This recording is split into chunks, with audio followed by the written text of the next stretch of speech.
Hello everybody and welcome to Mr. Stansfield's education videos. Today we're going to be taking a look at how to make a digital negative. So the first thing you want to do is open up your photo in Photoshop. A quick note about selecting a photo. Your photo has to look good in black and white. For a cyanotype, which is what we are creating digital negatives for, you have a monochromatic image that will be shades of blue. So generally what I'll do here is go do a quick adjustment, image adjustment black and white, just to kind of see what it looks like in monochrome. And in this case, this photo I think looks good in color, and it's not bad in black and white. If you wanted to go further and let's see what it would look like as a cyanotype, you could do a couple of things, but basically just add a blue filter. So in this case, I'm going to just go here, Image Adjustments Photo Filter, and I can go down here to cyan, and then crank that way up, and maybe do 100 or so. And that's an okay approximation of what a cyanotype might look like for this image. Blue might actually be better, or somewhere in between there. You could actually select this sort of middle blue here, and maybe that'll look kind of right. So that's a rough approximation. It's not exactly what it's going to look like, but in any case, I'm going to go back to the color image here. Now this photo has this nice contrast of like this orange in the top and then this blue kind of foreground, which contributes to the photo's aesthetic merits, but in this case it will look not too bad as a black and white image. So there's only really two major things that you have to do here for a digital negative: image adjustments, black and white. And what I would recommend doing here is go through some of these filters.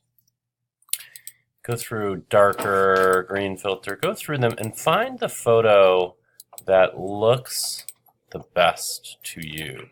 Because each of these photos, each of these filters approximates what it would look like if you shot through, say, a blue filter when you were shooting film. So it approximates the blending of the colors and how they kind of appear in the image. And in this case, I don't know. High contrast blue filter was kind of interesting, but probably not what we're looking for. High contrast red filter versus red filter. Go back to the default. I think what I'm going to do instead is just go default, and then instead of letting the filter do the adjustment for me, what I'm going to do is actually a curves adjustment. And so if I go image adjustments curves, I can kind of control exactly what I want to be, what values I want to be what. So in this case, I think we just need a little bit more contrast in this area right here. So I command click on these two values, the darker and the lighter values that I want to increase the contrast, and I can kind of do that. Now, not every photo is going to need this. In this case, I think that, this photo may not be able to kind of get exactly what I want to do without some work. That's too much contrast, so I'm just going to leave it for now. I would probably fine tune this. I might use some layers and some layer masks to kind of isolate and just control this one area over here, this one area over here that I want to increase the contrast in. But for now, maybe a quick image adjustments, brightness and contrast, just increase the contrast a little bit. See if I can get that. Sort of what I was thinking about there, just a little bit more contrast. Fine. Once I have my black and white image adjusted, I would do any cropping here first before I do that. In this case, I think the composition is okay. I don't need to crop anything. The next step is to actually go image,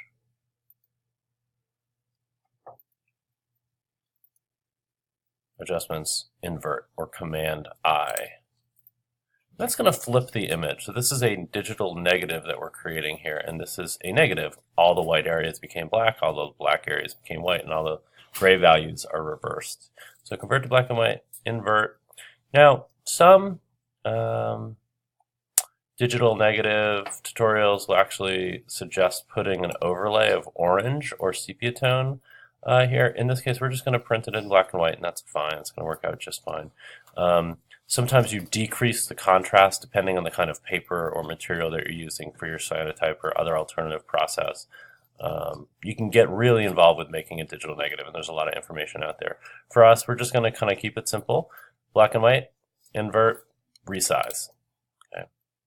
And for the resize, we're just going to do what we normally do for a printing file. First, we change the resolution to 300, and then we change the longer side to 10 inches. So here we have 10 inches on the long side, 300 pixels per inch. Click OK. That's really all we need to do for this creation of the digital negative. Finally, File, Save As, and you'll save it as your last name, underscore first name, underscore, etc., etc., etc. Make sure you save as a Photoshop file, so that's the first option here. If you haven't done any layer adjustments, the default will actually be JPEG, which is not exactly what we're looking for.